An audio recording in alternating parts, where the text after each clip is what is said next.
எல்லோருக்கும் வணக்கம். இது உங்கள் study with Darshan YouTube channel. நம்ம இந்த வீடியோவில் மே 18 மற்றும் 19 இந்த 2 தேதிகளுக்கான கரண்ட் அஃபேர்ஸ் பார்க்க போகிறோம். ஸோ இன்றைக்கான கரண்ட் அஃபேர்ஸ் பார்க்கறதுக்கு முன்னாடி லாஸ்ட்டாக 17ஆம் தேதி மே மந்த் கரண்ட் அஃபேர்ஸ் பார்த்தோம்லே அதோட ரிவிஷன் பார்த்துட்டு இப்போ ஸ்டார்ட் பண்ணலாம். கவனிங்க, 17th May current affairs revision. First question, ஐக்கிய நாடுகள் காலநிலை மாற்ற மாநாடு 2025 எங்கு நடைபெற உள்ளது? Answer option B, Brazil. 2025-26 நிதியாண்டுக்கான பட்ஜெட்டில் டேஷ் கோடி பாதுகாப்பு துறைக்கு நிதி ஒதுக்கீடு செய்யப்பட்டுள்ளது. ஆன்சர் 6.81 லட்சம் கோடி. மூன்றாவது கேள்வி, நிதி ஆயோக் நிர்வாக குழு கூட்டம் யாருடைய தலைமையில் நடைபெற உள்ளது? ஆன்சர் நரேந்திர மோடி. நான்காவது கேள்வி, பட்டினிச்சாவு அபாயத்தில் எத்தனை கோடி பேர் இருப்பதாக ஐநா அறிக்கையில் தெரிவிக்கப்பட்டுள்ளது? ஆன்சர் ஆப்ஷன் ஏ, 30 கோடி பேர். ஐந்தாவது கேள்வி, மனிதனின் சராசரி இரத்த அழுத்தம்? Answer option A, 120/80 millimetres mercury. ஆறாவது கேள்வி, பொண்ணுக்கு வீங்கி பாதிப்பு எந்த வைரஸால் பரவுகிறது? Answer option A, paramyxo virus. ஏழாவது கேள்வி, 2025 இந்திய பொருளாதார வளர்ச்சி %% இருக்கும் என ஐநா கணித்துள்ளது. ஆன்சர் 6.3%. எட்டாவது கேள்வி, சமீபத்தில் ஓய்வு பெற்ற பெலாயம் திரிவேதி உச்சநீதிமன்றத்தின் எத்தனையாவது பெண் நீதிபதி ஆவார்? ஆன்சர் ஆப்ஷன் பி, 11வது பெண் நீதிபதி. ஒன்பதாவது கேள்வி, நிகழ்சரின் கீழ்கண்ட எந்த விளையாட்டுடன் தொடர்புடையவர்? ஆன்சர் ஆப்ஷன் டி, சதுரங்கம். 10வது கேள்வி, தேசிய டெங்கு தினம் எந்த நாளில் அனுசரிக்கப்படுகிறது? ஆன்சர் மே 16ஆம் தேதி. ஸோ இப்போ இன்றைக்கான கரண்ட் அஃபேர்ஸ் பார்க்கலாம். சரி, ஃபர்ஸ்ட் கொஸ்டின், இந்தியாவில் வேளாண்மை, பால்வளம், மீன்வளத்துறையில் எந்த மாநிலம் முதலிடத்தை பிடித்துள்ளது? Answer option A, Tamil Nadu. So இந்தியாவில் பார்த்தீங்கன்னா வேளாண், அப்புறம் பால்வளம், மீன்வளத்துறை உள்ளிட்டவற்றில் நம்ம தமிழ்நாடு தான் ஃபர்ஸ்ட் பிளேஸில் இருக்குது அப்படின்னு சொல்லி தெரிவிச்சிருக்காங்க தமிழக அரசு. ஸோ இதில் ஃபர்ஸ்ட் பிளேஸில் இருக்காங்க வேளாண்மை, பால்வரம், அப்புறம் மீன்வளம். இந்த இதில் நம்ம தமிழ்நாடு தான் ஃபர்ஸ்ட் பிளேஸில் இருக்குது.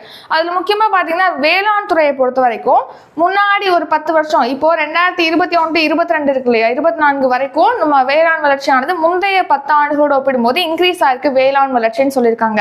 ஸோ முந்தைய ஆட்சி காலத்தில் 10 ஆண்டுகளில் சராசரியாக வேளாண் வளர்ச்சி 1.36% வேளாணானது வளர்ச்சி அடைஞ்சிருக்கு. இப்போ இந்த லாஸ்ட் 4 இயர்ஸ் 2021 to 2024 வரைக்கும் பார்த்தீங்கன்னா இந்த வேளாண் உற்பத்தி அப்படிங்கிறது 5.66% வளர்ச்சியை அடைஞ்சிருக்கு அப்படின்னு சொல்லி தெரிவிச்சிருக்காங்க. நெக்ஸ்ட் அதில் பர்டிகுலராக பார்த்தீங்கன்னா கேழ்வரகு, கொய்யா உற்பத்தி திறன்ல நம்ம நாட்டிலே ஃபர்ஸ்ட் பிளேஸ்ல தமிழ்நாடு இருக்கு. நெக்ஸ்ட் மக்காச்சோளம், கரும்பு, அப்புறம் புளி, மரவள்ளி கிழங்கு, மல்லிகை, எண்ணெய் வித்துகள் இதோட உற்பத்தியில நம்ம தமிழ்நாடு செகண்ட் பிளேஸ்ல இருக்கு. ஃபர்ஸ்ட் பிளேஸ் கேழ்வரகு, கொய்யா உற்பத்தி, அடுத்து மக்காச்சோளம், கரும்பு, புளி, மரவள்ளி கிழங்கு, மல்லிகை, எண்ணெய் வித்துகள் இதோடைய உற்பத்தி திறன்ல நம்ம தமிழ்நாடு 2வது இடத்துல இருக்கு. நெக்ஸ்ட் பாத்தீங்கன்னா வேர்க்கடலை, தென்னை உற்பத்தி திறன்ல நம்ம தமிழ்நாடு 3வது இடத்துல இருக்கு அப்படின்னும் தெரிவிச்சிருக்காங்க. நெக்ஸ்ட், இப்போ பாசன பரப்பு, இப்போ நீர் பாய்ச்சுவாங்க இல்லையா, அதெல்லாம் பாசனம் செய்யறது அப்படின்னு சொல்லுவோம். அந்த பாசன வசதி பார்த்தீங்கன்னா எவ்வளோ பரப்புக்கு இன்க்ரீஸ் பண்ணியிருக்காங்க அப்படின்னு கேட்டிங்கன்னா, பாசன பரப்புங்கிறது 2020 to 2021 வரைக்கும் 36.07 லட்சம் ஹெக்டராக தான் இருந்துச்சு. ஆனால் இது 2023 to 2024 ஆண்டில் இந்த பாசன பரப்பு பார்த்தீங்கன்னா 38.33 லட்சம் ஹெக்டராக அதிகரிச்சிருக்கு. பாசன பரப்பானது அதிகரிக்கப்பட்டிருக்கு. அடுத்து கலைஞருடைய அனைத்து கிராம ஒருங்கிணைந்த வேளாண் வளர்ச்சி திட்டத்தில் பார்த்தீங்கன்னா ஒரு 10,187 கிராம ஊராட்சிகள்ல 786.86 கோடி மதிப்பீட்டில் 47,286 ஏக்கர் தரிசு நிலங்கள் இருந்திருக்கு. அதில் மறுபடியும் சாகுபடியானது ஆரம்பிக்கப்பட்டிருக்கு. மேல் சாகுபடி வசதியானது இப்போ கொண்டு வந்திருக்காங்க. தரிசு நிலங்களை மறுபடியும் சாகுபடி நிலங்களாக மாற்றிருக்காங்க. அடுத்து பால் வளத்தை பெருக்கிறதுக்காக பார்த்தீங்கன்னா தமிழக அரசு ஒரு முக்கியமாக கவனம் செலுத்திட்டு வராங்க. அதுக்கான முன்னெடுப்புகள் மூலமாக இப்போ 2023-24 ஆண்டில் பார்த்தீங்கன்னா 10,808 மெட்ரிக் டன் பாலானது உற்பத்தி செய்யப்பட்டிருக்கு. இதுவே அதுக்கு முன்னாடி 2018 to 19 பார்த்தீங்கன்னா 8,362 மெட்ரிக் டன் தான் பால் உற்பத்தி இருந்திருக்கு. அது எவ்வளோ இன்க்ரீஸ் பண்ணியிருக்கோம் இப்போ அப்படின்னா 10,808 மெட்ரிக் டன்னாக இன்க்ரீஸ் பண்ணியிருக்கோம். அடுத்து பார்த்தீங்கன்னா முட்டை உற்பத்தி இப்போ கூடுதலாக பார்த்தீங்கன்னா 350 கோடி உற்பத்தியானது முட்டைகளானது உற்பத்தி செய்யப்படுது அப்படின்னு சொல்லிட்டு தெரிவிச்சிருக்காங்க கூடுதலா. அடுத்து இரண்டாவது கேள்வி, ஷன்ஷத் ரத்னா விருது யாருக்கு வழங்கப்படுகிறது? Answer option A MP. எம்பினா மெம்பர் ஆஃப் பார்லிமெண்ட், அதாவது நாடாளுமன்ற உறுப்பினருக்கு தான் இந்த ஷன்ஷத் ரத்னா விருதானது வழங்கப்படுகிறது. அதாவது ஏபிஜே அப்துல் கலாம் இருக்காங்க இல்லையா, அவங்களுடைய ஆலோசனையின்படி தான் இந்த ஷன்ஷத் ரத்னா விருதானது நிறுவப்பட்டிருக்கு. எப்போ நிறுவனாங்கன்னா 2010ஆம் ஆண்டு பிரைம் பாயிண்ட் அறக்கட்டளையும் பத்திரிகை ஃப்ரீ சயின்ஸ் அப்படிங்கிற நிறுவனமும் சேர்ந்து தான் ஃபர்ஸ்ட் 2010 இந்த ஷன்ஷத் ரத்னா விருதை வந்து தொடங்கியிருக்காங்க. இந்த எம்பிக்களுடைய செயல்பாடுகளை பாராட்டும் வகையில் அவங்களுக்கு இந்த விருதானது வழங்குறாங்க. இந்த வருஷம் 2025ஆம் ஆண்டுக்கான விருதுக்கு 17 எம்பிக்களை தேர்வு செஞ்சிருக்காங்க. அதுல ஒருத்தர் வந்து திருவண்ணாமலை தொகுதி திமுக எம்பியும் தேர்வாயிருக்காரு. அவர் யாருன்னா CN அண்ணாதுரை. ஸோ மொத்தமா 17 எம்பிக்களுக்கு இந்த வருஷத்துக்கான நாடாளுமன்ற விருதுகள், அதாவது ஷன்ஷத் ரத்னா விருதானது அறிவிக்கப்பட்டிருக்கு. ஸோ முதல் விருது 2010 இந்த ஷன்ஷத் விருதானது தொடங்கப்பட்டதுன்னு சொல்லி பார்த்தோம். முதல் விருது பார்த்தீங்கன்னா அப்துல் கலாம் அவர்களால் சென்னையில் தொடங்கி வைக்கப்பட்டது. முதல் விருது யாருக்கு வழங்கப்பட்டது அப்படின்னா ஹன்ஸ்ராஜ் அஹிர் என்பவருக்கு தான் இந்த விருதானது வழங்கப்பட்டிருக்கு. இப்போ 2024 நிலவரப்படி பார்த்தீங்கன்னா மொத்தமாக 125 ஷன்ஷத் ரத்னா விருதானது வழங்கப்பட்டிருக்கு. மூன்றாவது கேள்வி, இத்தாலியன் ஓபன் டென்னிஸ் போட்டியில் சாம்பியன் பட்டம் வென்றவர் யார்? Answer option B Jasmine Paolini. இத்தாலி நாட்டை சேர்ந்த டென்னிஸ் வீராங்கனையான ஜாஸ்மின் பாலினி இறுதி ஆட்டத்தில் பார்த்தீங்கன்னா அமெரிக்காவுடைய கோகோ கவுஃபை வீழ்த்தி சாம்பியனா இருக்காங்க. இந்த போட்டியில இத்தாலியன் ஓபன் டென்னிஸ் போட்டியில மகளிருக்கான ஒற்றையர் பிரிவுல யார் வின் பண்ணியிருக்கா? ஜாஸ்மின் பாலினி வின் பண்ணியிருக்காங்க. அது மட்டும் இல்லாம இவங்க மகளிர் ஒற்றையர் பிரிவு மட்டும் இல்லாம உமன்ஸ் டபுள்ஸ், அதாவது மகளிர் இரட்டையர் பிரிவுலையும் சாம்பியனா இருக்காங்க. மகளிர் இரட்டையர் பிரிவுல ஜாஸ்மின் பாலினி அப்புறம் சாரா எர்ரனி இவங்க 2 பேரும் சேர்ந்து இந்த போட்டியில சாம்பியனா இருக்காங்க. அடுத்து நான்காவது கேள்வி, தமிழ்நாடு ஷோர் திட்டம் கீழ்கண்ட எதனுடன் தொடர்புடையது? ஆன்சர் ஆப்ஷன் பி கடலோர வளங்கள் மீட்பு. ஸோ கடலோர வளங்களை மீட்டெடுக்கணும், அங்கே உள்ள மக்கள் சமூகங்கள் வாழ்றாங்களே அவங்களுடைய வாழ்வாதாரத்தை மேம்படுத்தணும், பல்லுயிர் பெருக்கத்தை வந்து பாதுகாக்கணும். இது போன்ற காரணங்களுக்காக தான் இந்த தமிழ்நாடு ஷோர் அப்படிங்கிற திட்டமானது தொடங்கப்பட்டது. அதாவது தமிழ்ல பார்த்தீங்கன்னா நெய்தல் மீட்சி இயக்கம் அப்படின்னு உங்களுக்கு கேட்பாங்க. நெய்தல் மீட்சி இயக்கம் ஆர் தமிழ்நாடு ஷோர் ஸ்கீம் அப்படின்னும் இதை கேட்கலாம். சரியா? இந்த ஸ்கீம் எப்போ ஸ்டார்ட் பண்ணாங்க அப்படின்னு நீங்க கமெண்ட் பண்ணுங்க. இது உங்களுக்கான கொஸ்டின். ஏற்கனவே இந்த நெய்தல் மீட்சி இயக்கம் பத்தி பார்த்துப்போம். ஸோ அதனால இந்த திட்டம் தொடங்கப்பட்ட ஆண்டை வந்து நீங்க கமெண்ட் பண்ணுங்க. இப்போ எதுக்காக இந்த தமிழ்நாடு ஷோர் ஸ்கீம் பத்தி பார்க்குறோம், அதாவது நெய்தல் மீட்சி இயக்கம் பத்தி பார்க்குறோம் அப்படின்னா, இப்போ இந்த ஸ்கீம் உலக வங்கி நிதி உதவியோடு தான் செயல்படுத்தப்படுது.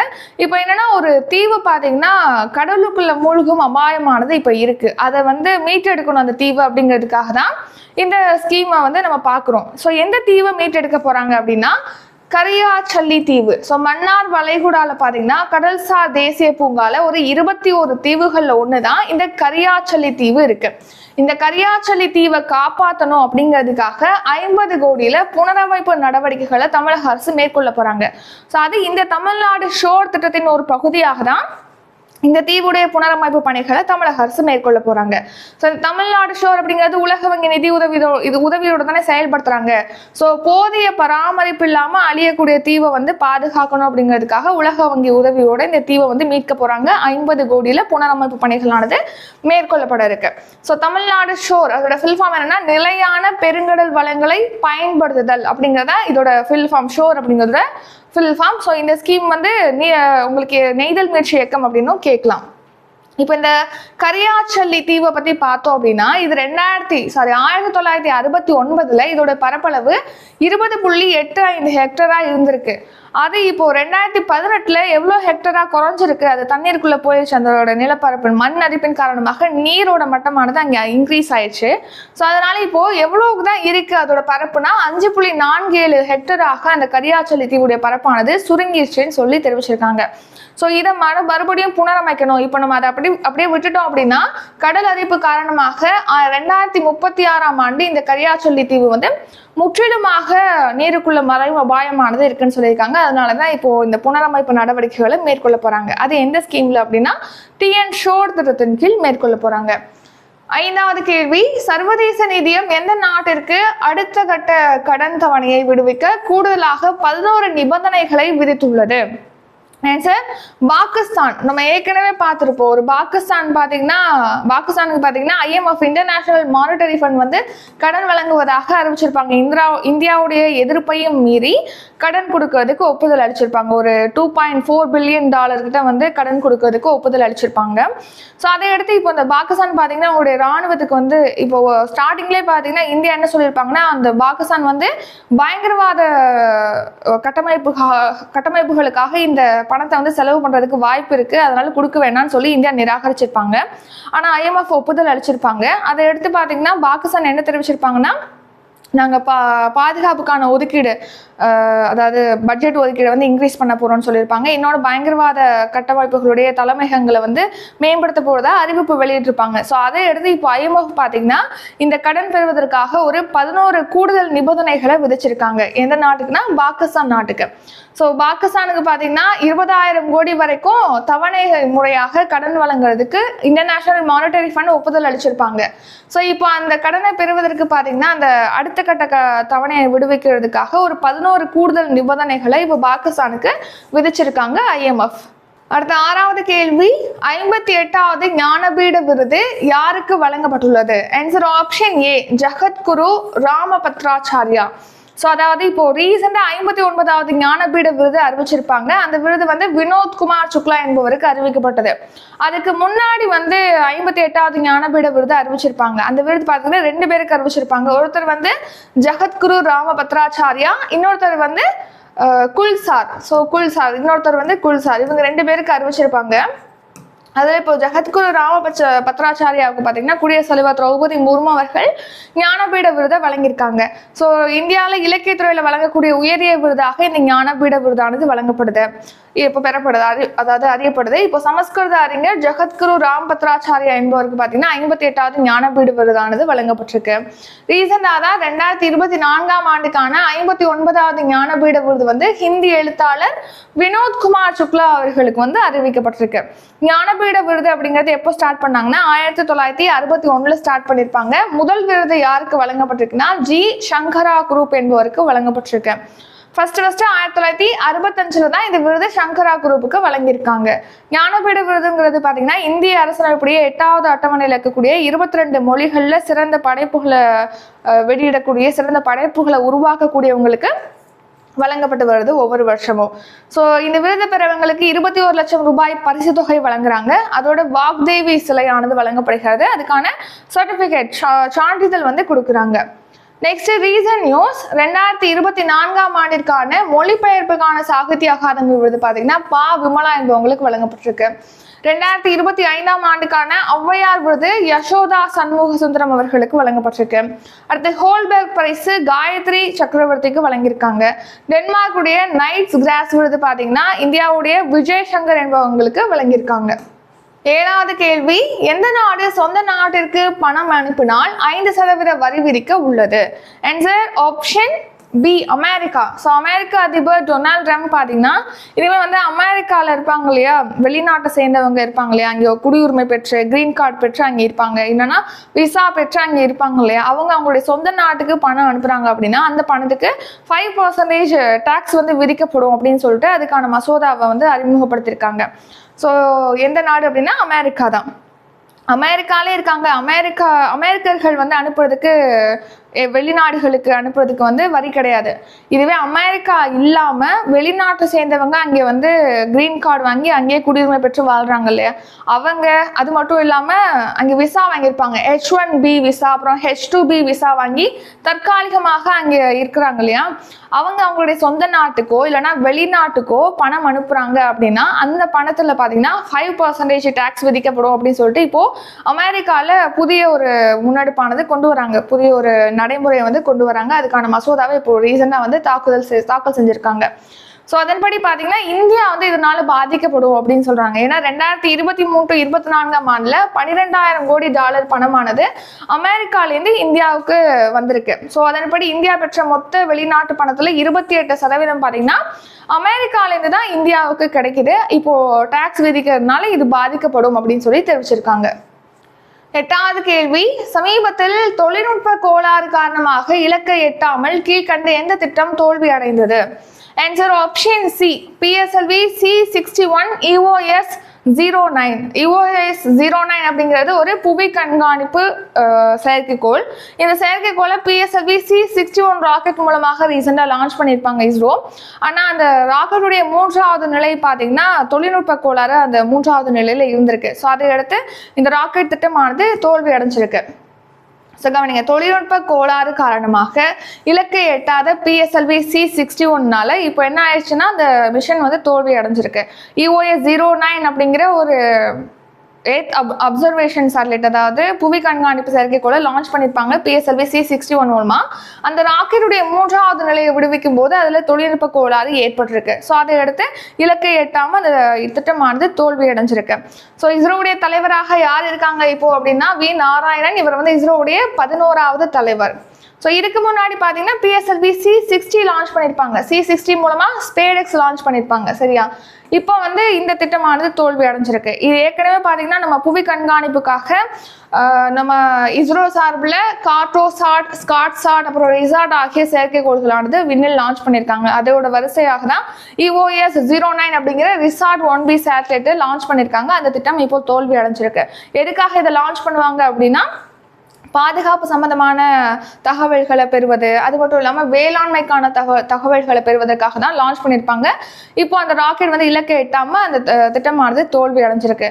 இதுக்கு முன்னாடி இஸ்ரோ மேற்கொண்ட எந்த திட்டம் வந்து லாஸ்ட்டாக தோல்வி அடைஞ்சது அப்படின்னு கேட்டிங்கன்னா IRNSS 1H அப்படிங்கிற ஒரு வழிகாட்டி செயற்கைக்கோளை அனுப்பினப்போ தான் அந்த திட்டம் தான் தோல்வி அடைஞ்சிச்சு. எந்த ராக்கெட் மூலமாக அனுப்பியிருப்பாங்கன்னா PSLV C39 ராக்கெட் மூலமா லான்ச் பண்ணிருப்பாங்க. அதுதான் வந்து தோல்வி அடைஞ்சிருக்கும். எப்போ லான்ச் பண்ணாங்கன்னா 2017 ஆகஸ்ட் மாதம் 31ஆம் தேதி லான்ச் பண்ண IRNSS 1H வழிகாட்டி செயற்கைக்கோள் அந்த திட்டம் தான் தோல்வி அடைஞ்சது. அதுக்கப்புறமா இப்போ 2017க்கு அப்புறமா இப்போ 2025ல இந்த EOS 09 PSLV C61 திட்டமானது தோல்வி அடைஞ்சிருக்கு.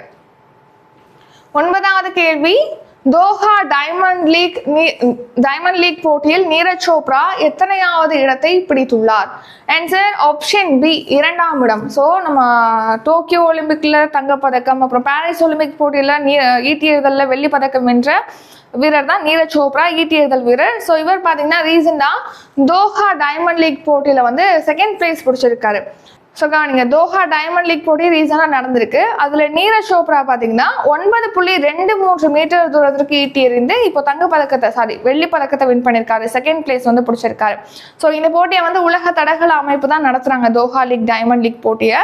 இந்த போட்டியில் Neeraj Chopra 2nd place. 1st place யார் அப்படின்னா ஜூலியன் வெஃபர். இவர் வந்து 91.06 மீட்டர் தூரத்திற்கு ஈட்டி எறிந்து முதலிடத்தை பிடிச்சிருக்காரு. ஸோ ஃபர்ஸ்ட் டைம் பார்த்தீங்கன்னா அவர் வந்து 90 மீட்டர் இலக்கை வந்து இந்த தடவை தான் அடைஞ்சிருக்காரு. நெக்ஸ்ட், ருமேனியாவில் சூப்பர் பெட் கிளாசிக் செஸ் போட்டியானது நடைபெற்றது. அதில் நம்ம இந்திய வீரர் பிரக்யானந்தா வந்து சாம்பியனாக இருக்காரு. 10வது கேள்வி, சர்வதேச அருங்காட்சியக தினம் எந்த நாளில் அனுசரிக்கப்படுகிறது? ஆன்சர் மே 18ஆம் தேதி. ஸோ ஒவ்வொரு வருஷமும் மே 18ஆம் தேதி தான் சர்வதேச அருங்காட்சியக தினம், அதாவது இன்டர்நேஷனல் மியூசியம் டே வந்து செலிப்ரேட் பண்ணுறோம். ஸோ அதாவது மியூசியமில் பார்த்தீங்கன்னா ரொம்ப முக்கியத்துவம் வாய்ந்த வரலாற்று சிறப்புமிக்க பொருட்கள் காட்சிப்படுத்தப்படுது. ஸோ அது குறித்த விழிப்புணர்வை ஏற்படுத்தணும், அதோடைய முக்கியத்துவம் குறித்த விழிப்புணர்வு மக்கள்கிட்ட ஏற்படுத்தணுங்கிறதுக்காக இந்த தினமானது ஒவ்வொரு வருஷமும் மே 18ஆம் தேதி அனுசரிக்கப்படுது. இந்த வருஷம் தீம் என்ன அப்படின்னா the future of museums in rapidly changing communities அப்படிங்கிறதா இந்த வருஷம் இந்த மியூசியம் டேக்கான தீம். அதே மாதிரி வேர்ல்ட் ஹைப்பர் டென்ஷன் டே, அதாவது உயர் ரத்த அழுத்த தினம் எப்போனா மே 17ஆம் தேதி அனுசரிக்கப்படுது. இந்த வருஷம் அந்த தினத்திற்கான தீம் என்னன்னா measure your blood pressure accurately, control it, live longer அப்படிங்கிறதா இந்த வருஷம் தீம். அதாவது நம்மளுடைய பிளட் ப்ரெஷரை வந்து கரெக்டாக அக்யூரேட்டாக வந்து மெஷர் பண்ணணும், அளவிடணும். அதுக்கேற்ற மாதிரி நம்மளுடைய உடம்பை அந்த ரத்த அழுத்தத்தை வந்து கண்ட்ரோல் பண்ணணும், ரொம்ப நாளுக்கு வாழணும், நீண்ட நாள் வந்து வாழணும் அப்படிங்கிறதான் தீம். 11வது கேள்வி, அரிசி ஏற்றுமதியில் இந்தியா எத்தனை சதவீத உலகளாவிய பங்குடன் முதலிடத்தை பிடித்துள்ளது? ஆன்சர் 40%. ஸோ கடந்த நிதியாண்டில் நம்ம வந்து ஏற்றுமதி செஞ்சிருக்கோம் இல்லையா பல்வேறு பொருட்கள், அதில் அரிசி ஏற்றுமதியை பொறுத்த வரைக்கும் உலக அளவில் பார்த்தீங்கன்னா எல்லா நாடுகளும் ஏற்றுமதி செய்கிறாங்க. அதில் 40% அரிசி ஏற்றுமதி இந்தியானால் மட்டுமே மேற்கொள்ளப்பட்டிருக்கு. ஸோ அதன்படி 40% உலகளாவிய பங்களிப்போட அரிசி ஏற்றுமதியில் நம்ம இந்தியா வந்து 1st பிளேஸை பிடிச்சிருக்கு. நீங்கள் கடந்த நிதியாண்டில் பார்த்தீங்கன்னா 43,742 கோடி டாலர் அளவுக்கு இந்தியா வந்து ஏற்றுமதி செஞ்சுருக்காங்க. இதில் 50% ஏற்றுமதி பார்த்தீங்கன்னா வேளாண் பொருட்கள், மருந்து பொருட்கள், மின்னணுவியல் மற்றும் பொறியியல் பொருட்கள் மட்டுமே 50%க்கும் மேலே கடந்த நிதியாண்டில் ஏற்றுமதி செய்யப்பட்டிருக்கு. அதில் பொறியியல் பொருட்கள் பார்த்தீங்கன்னா 26.67% ஏற்றுமதி உயர்ந்து எவ்வளோ ஏற்றுமதி செய்யப்பட்டிருக்கு கடந்த நிதியாண்டுனா அப்படின்னா 11,667 கோடிக்கு ஏற்றுமதி செய்யப்பட்டிருக்கு. பொறியியல் பொருட்கள் ஏற்றுமதி வேளாண் பொருட்கள் ஏற்றுமதி பார்த்தீங்கன்னா 11.85% அந்த ஏற்றுமதி வளர்ச்சியானது உயர்ந்து 5,186 கோடி டாலர் அளவுக்கு ஏற்றுமதி செய்யப்பட்டிருக்கு. அடுத்து மருந்து பொருட்கள் ஏற்றுமதி வந்து 3,047 கோடி டாலரா இருக்கு. மின்னணு பொருட்கள் ஏற்றுமதியானது 3,858 கோடி டாலரா இருக்கு. வேளாண் பொருட்களை பொறுத்த வரைக்கும் அதுல பர்டிகுலரா அரிசி ஏற்றுமதி, உலக அளவுல அரிசி ஏற்றுமதியில 40% பங்களிப்போட நம்ம இந்தியா வந்து ஃபர்ஸ்ட் பிளேஸ்ல இருக்கு. ஏற்கனவே பார்த்தாச்சு வேளாண் பொருட்கள் ஏற்றுமதியானது 7.36% உயர்ந்து 5,186 கோடி டாலரா இருக்கு. நெக்ஸ்ட் கரண்ட் அஃபேர்ஸ் ரிவிஷன் பார்க்கலாம். இப்போ ஒரு 10 கொஸ்டின் தான் நம்ம பார்த்துருப்போம் 18 and 19 ரெண்டு டேஸ்க்கும். இன்னுமே நிறைய கொஸ்டின் இருக்கு, இன்னைக்கு டைம் இல்லை, அதனால நம்மளால ஆட் பண்ண முடியல. So next day current affairs, அதாவது டுமாரோ பார்ப்போம் இல்லையா, 20ஆம் தேதி கரண்ட் அஃபேர்ஸ், அதோட நம்ம இதில் மிஸ் பண்ண கரண்ட் அஃபேர்ஸ் எல்லாமே ஆட் பண்ணிடுவோம். ரொம்ப இம்பார்ட்டன்ட் கொஸ்டின்ஸ்லாம் இதில் ஆட் பண்ணாமல் விட்டுருக்கோம். ஸோ அதை நெக்ஸ்ட் டே கரண்ட் அஃபேர்ஸில் ஆட் பண்ணிடலாம். ஸோ கவனிங்க ரிவிஷன். ஃபர்ஸ்ட் கொஸ்டின், இந்தியாவில் வேளாண்மை, பால்வளம், நீர்வளத்துறையில் எந்த மாநிலம் முதலிடம் உள்ளது? Answer option A Tamil Nadu. Sansad Ratna விருது யாருக்கு வழங்கப்படுகிறது? Answer MP. மூன்றாவது கேள்வி, இத்தாலியன் ஓபன் டென்னிஸ் போட்டியில் சாம்பியன் பட்டம் வென்றவர் யார்? Answer option B Jasmine Paolini. Tamil Nadu shore திட்டம் கீழ்கண்ட எதுடன் தொடர்புடையது? ஆன்சர் கடலோர வளங்கள் மீட்பு. ஐந்தாவது கேள்வி, சர்வதேச நிதியம் எந்த நாட்டிற்கு அடுத்த கட்ட கடன் தவணையை விடுவிக்க கூடுதலாக 11 நிபந்தனைகளை விதித்துள்ளது? ஆன்சர் பாகிஸ்தான். 58வது ஞானபீட விருது யாருக்கு வழங்கப்படுகிறது? ஆன்சர் ஜகத்குரு ராமபத்ராச்சாரியா. எந்த நாடு சொந்த நாட்டிற்கு பணம் அனுப்பினால் 5% வரி விதிக்க உள்ளது? Answer option B America. சமீபத்தில் தொழில்நுட்ப கோளாறு காரணமாக இலக்கை எட்டாமல் கீழ்கண்ட எந்த திட்டம் தோல்வி அடைந்தது? Answer PSLV C61 EOS 09. Doha Diamond லீக்கில் நீரஜ் சோப்ரா எத்தனையாவது இடத்தை பிடித்துள்ளார்? ஆன்சர் ஆப்ஷன் பி 2ஆம் இடம். 10வது கேள்வி, சர்வதேச அருங்காட்சியக தினம் எந்த நாளில் அனுசரிக்கப்படுகிறது? ஆன்சர் மே 18ஆம் தேதி. ஸோ இதில் 10 கொஸ்டின் தான் பார்த்துருக்கோம், மீதும் இன்னும் நிறைய கொஸ்டின் இருக்குது, இம்பார்ட்டன்ட் கொஸ்டின்லாம் நம்ம இதில் ஆட் பண்ணல. ஸோ டுமாரோ வந்து நம்ம கரண்ட் அஃபேர்ஸ் கிளாஸில் அதை ஆட் பண்ணி மொத்தமாக பார்க்கலாம். ஸோ இத்துடன் இந்த வீடியோ நிறைவடைகிறது. நம்ம சேனலில் பார்த்தீங்கன்னா அப்கமிங் டெஸ்ட் பேட்ச் பற்றி டீட்டெயிலாக டிஸ்கிரிப்ஷனில் கொடுத்துருக்கோம். ஒவ்வொரு மந்த்துக்கும் நம்ம சேனலில் monthly current affairs PDF provide பண்ணுறோம். அதோட ப்ரைஸ் டீட்டெயில், பே பண்ணுறதுக்கான டீட்டெயிலாக டிஸ்கிரிப்ஷனில் இருக்குது, செக் பண்ணி பார்த்துக்குங்க. இந்த வீடியோ உங்களுக்கு பிடிச்சிருந்தா லைக் பண்ணுங்கள், ஷேர் பண்ணுங்கள். நம்ம சேனலை நீங்கள் இன்னும் சப்ஸ்கிரைப் பண்ணலன்னா மறக்காமல் சப்ஸ்கிரைப் பண்ணிக்கோங்க. நன்றி, வணக்கம்.